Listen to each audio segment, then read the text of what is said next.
The second pick will be made by the San Antonio Spurs, and that means that the number 1 pick in the 2025 NBA Draft goes to the Dallas Mavericks. The Dallas Mavericks have just achieved the impossible, and what's just been revealed has sent shockwaves through the entire NBA world. For 16 consecutive years, they never moved up in the lottery until now. The Mavericks, whose controversial Luka Dončić trade spiraled their season, have accomplished something with just a 1.8% probability. Winning the opportunity to draft generational talent Cooper Flagg and completely rewriting their franchise's future. The Dallas Mavericks, an organization still reeling from trading away Luka Dončić for Anthony Davis earlier this season, delivered the most stunning lottery upset in NBA history after watching their 2024-25 campaign collapse without making the playoffs. The Mavericks revolutionized their rebuild trajectory by accumulating the most improbable first overall pick in the 2025 NBA Draft, defying astronomical odds of just 1.8% to land Duke phenom Cooper Flagg. In a moment that left ESPN analysts speechless, NBA Deputy Commissioner Mark Tatum revealed these selections in reverse order, building tension until the shocking finale. When the Mavericks weren't called at their expected 11th position, the basketball world began buzzing with anticipation. In the history of the draft, the Dallas Mavericks had never moved up, noted longtime observers, highlighting a remarkable 16-year streak of lottery disappointment that made Monday's triumph even more extraordinary. What makes the Mavericks' story particularly remarkable is that their lottery victory wasn't earned through typical tanking, but rather emerged from the ashes of a catastrophic season. Despite acquiring Anthony Davis and Max Christie in the controversial Dončić trade, injuries to Kyrie Irving and chemistry issues derailed their playoff hopes. Now, with fate intervening through 4 magical ping-pong balls, Dallas has transformed from a franchise in crisis to one holding the keys to basketball's most promising future. Cooper Flagg's strategic brilliance extends far beyond basic athletic ability and shooting prowess. He was one of the most dominant college players in recent memory, balancing elite offense with championship-caliber defense.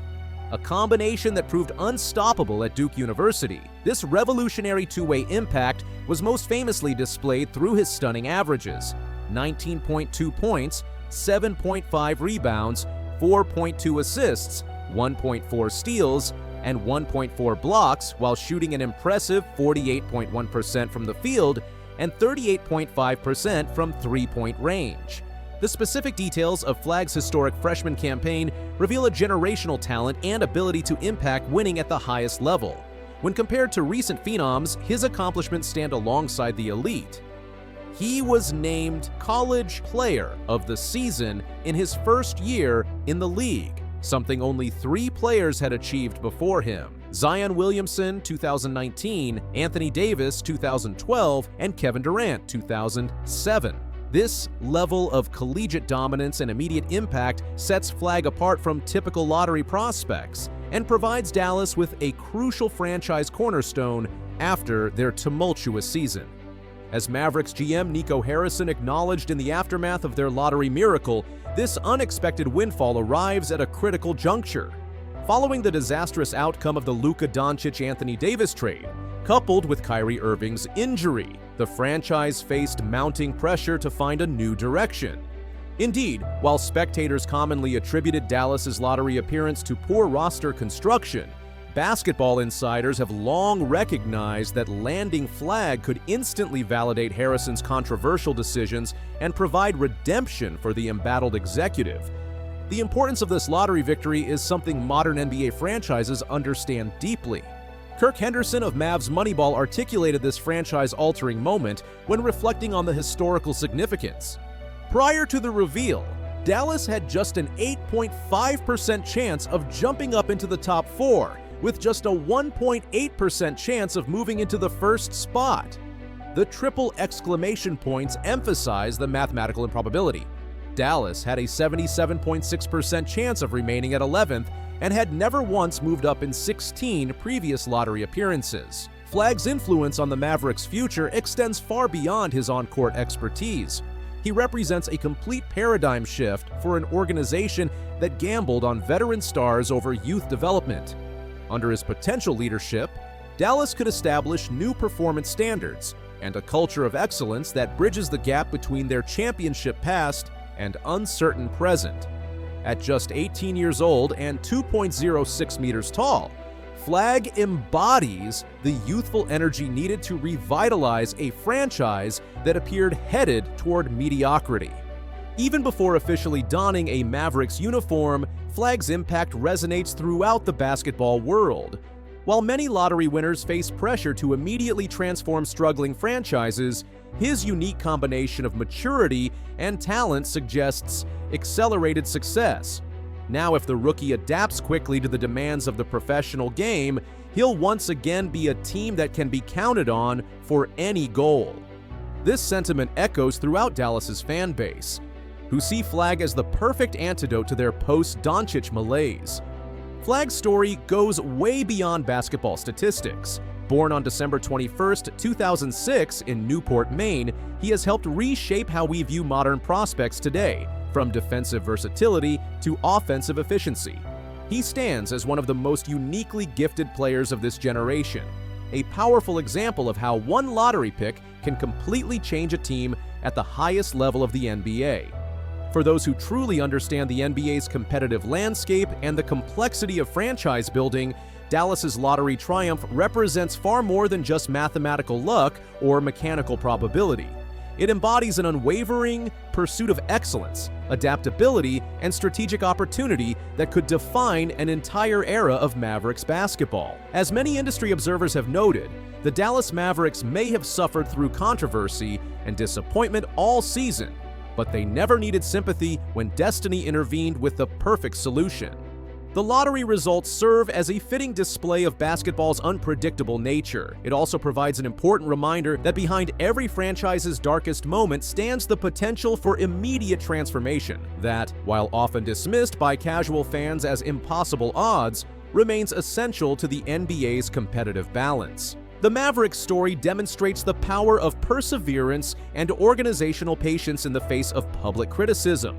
Their journey proves that mathematical improbability, divine intervention, and franchise-altering talent can reshape not just single seasons, but the entire trajectory of basketball history.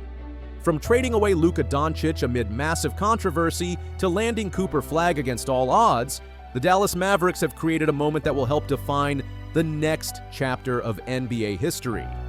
As the basketball world celebrates this latest revelation about Dallas's stunning lottery victory, it's worth reflecting on the full scope of Flagg's potential impact on the Mavericks' championship aspirations. Beyond the impressive collegiate statistics, 19.2 points per game with elite efficiency, lies a blueprint for franchise resurrection that continues to influence how NBA teams view rebuilding opportunities today. From executing perfect defensive rotations to knocking down clutch three-pointers, Flagg's vision could help transform the Mavericks from lottery participants into legitimate championship contenders faster than anyone imagined possible. I want to say this is our first loss. It wasn't, a one-possession game. So I don't think it's necessarily not playing well here. This is obviously our home, the best place to play, but just tonight it just wasn't there. Jalen Brunson just said something that has Knicks fans really worried. The team is deep in the playoffs, and his words felt like a sign that something's wrong. But while all eyes are on the court, something unexpected is happening across the world. Something that has fans wondering if this season is part of a bigger story. Here's what's really going on. The New York Knicks are 2 wins away from doing something they haven't done in over 2 decades, reaching the Eastern Conference Finals. But as strange as it sounds, some fans believe divine intervention is in play.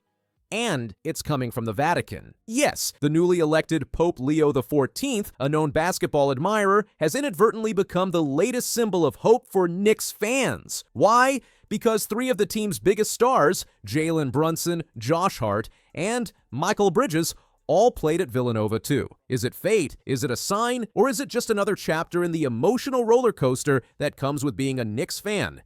But in New York, fans saw something else entirely. Social media lit up with jokes, memes, and hopeful speculation.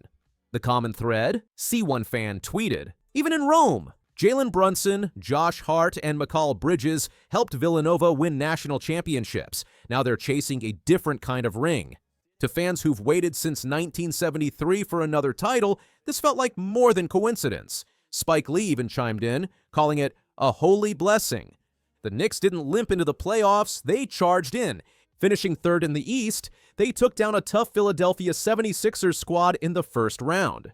But it's this series against the Boston Celtics that has tested them most. After taking a surprising 2-0 lead, thanks to clutch performances from Bridges and Brunson, the Knicks seem to be in control. They won both games on the road, stealing home court from a team many thought would cruise to the finals. They've won it! New York has gone up 2 games to none! But then came Game 3. The Celtics didn't just respond, they dominated. At Madison Square Garden, Boston handed New York a 115-93 loss. It wasn't just a bad game, it was a reality check. The Knicks trailed big early, and they never recovered. The starting five were outscored by nearly 30 points. Their shooting was cold, turnovers were high, and the energy just wasn't there. Even the crowd, usually electric at the Garden, seemed stunned. After the game, head coach Tom Thibodeau was direct. They got confidence early. We didn't respond. Jalen Brunson was just as straightforward. I don't think we came with the mindset of being satisfied, but I think it was just subconsciously satisfied being up 2-0. Just not the way we needed to approach the game. Well, they got the lead early. I thought we missed some shots early that impacted us, and they got confidence early in the game. Josh Hart added, they were desperate, and we weren't. Tonight's Game 4 isn't technically a must-win, but it feels like it. If the Knicks go up 3-1, they head back to Boston with a chance to close out. But if the Celtics tie the series, everything resets, and momentum shifts hard in their favor. The Knicks have rarely held the lead in this series. That's not sustainable. If they want to advance, they'll need more than just effort. They'll need execution. Here's the twist that no one saw coming. The Knicks have been better on the road than at home. At Madison Square Garden, they're just 1-3 in the playoffs. That's a problem. The Garden is supposed to be a fortress. Instead, it's become a pressure cooker. And as the team returns for Game 4, the question becomes, can they turn the energy of the crowd into an advantage? Fans will show up. That's never the issue. But what the Knicks need now is to play like the moment belongs to them. Not just survive it, own it. Boston came into this postseason with a chip on its shoulder. After last year's collapse in the conference finals, this team is hungry. Jaylen Brown said it best, you gotta beat us 4 times. That's the mindset they brought in Game 3, and that's what the Knicks need to match tonight. Jason Tatum, often criticized for not showing up in big games, responded with a solid performance, and their bench outplayed the Knicks' second unit by a wide margin. Game 4 will be a test of character. Who wants it more? If you're a longtime Knicks fan, you've seen this movie before. Fast starts, sudden stumbles, and dreams dashed in the second round. But this season feels different. It's not just about talent, it's about chemistry. Brunson, Hart, and Bridges don't just play well, they play for each other. And in a city that values grit as much as glamour, they've become fan favorites. That connection is why the Pope story went viral. It's why fans see meaning in every Villanova highlight and Vatican photo op. Because for the first time in a long time, hope feels real. The Knicks haven't reached the Eastern Conference Finals since 2000. For a team with this much history and this much heartbreak, that's a long drought. Winning this series would change everything. It would validate the front office decisions. It would solidify Brunson as a franchise cornerstone. And it would give fans something they haven't had in decades, belief. But it won't come easy. The Celtics are battle-tested. They've been here before, and they're not giving anything away. Game 4 is where the series swings, one way or the other. Back in Rome, Pope Leo XIV probably isn't watching every possession. But in New York, every bounce, every shot, every turnover will feel like life or death. Whether or not you believe in signs, the connection between this Knicks team and the new Pope is a reminder of what sports do best. They give us stories. And right now, this story has a city believing again. Tonight, the Knicks have a chance to take control of their destiny. And if they do, it might just feel like the basketball gods, or someone higher, are finally smiling on New York. Because in this city, hope dies hard. And sometimes it wears orange and blue. If you're a Knicks fan or just love a wild sports story, make sure to hit that like button and subscribe.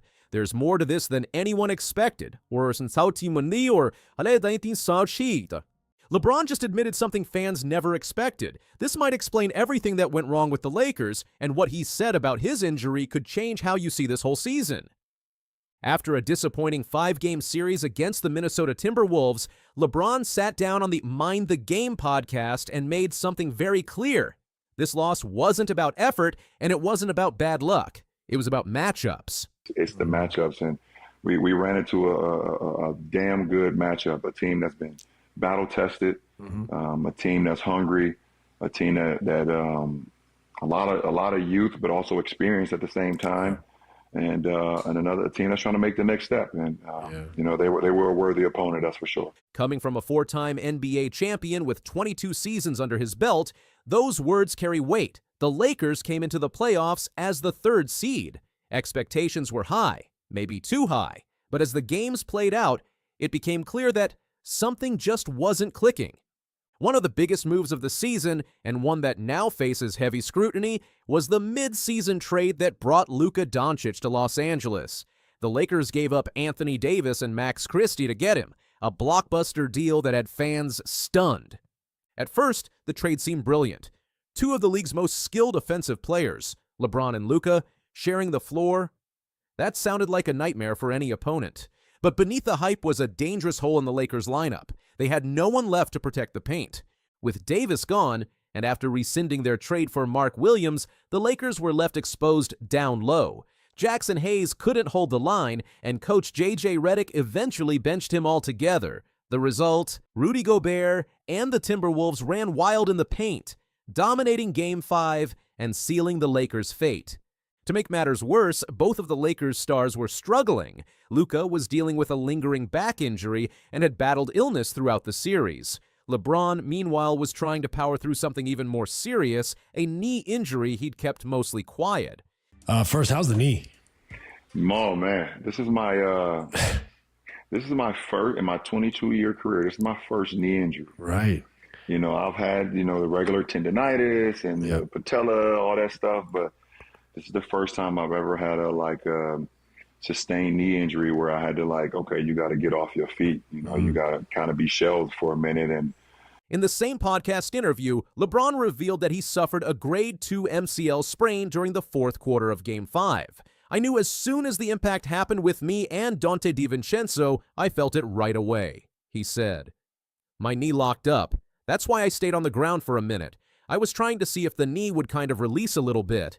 But I knew right then and there that was a pain I hadn't felt before. The injury would have sidelined him for 4 to 6 weeks. Even if the Lakers had pulled off a win, LeBron says he wouldn't have been able to play in Games 6 or 7. That revelation hit hard for fans who had been hoping for a miracle comeback. It also shed light on just how thin the Lakers were stretched. With no Davis, an injured LeBron, and a hobbled Luka, the team was fighting an uphill battle from the start. Coach J.J. Redick, in his first season on the job, now faces a wave of questions. Could he have managed rotations better? Was benching Hayes the right call? Why didn't the front office secure a backup center after the Dončić trade? Redick's decisions are under the microscope, but LeBron isn't pointing fingers. In fact, he backed his coach publicly. Teams win championships, he said. It's a simple statement, but one that says a lot. LeBron seems to be putting the responsibility on the collective. Not just the coach, not just the stars, and not just the front office.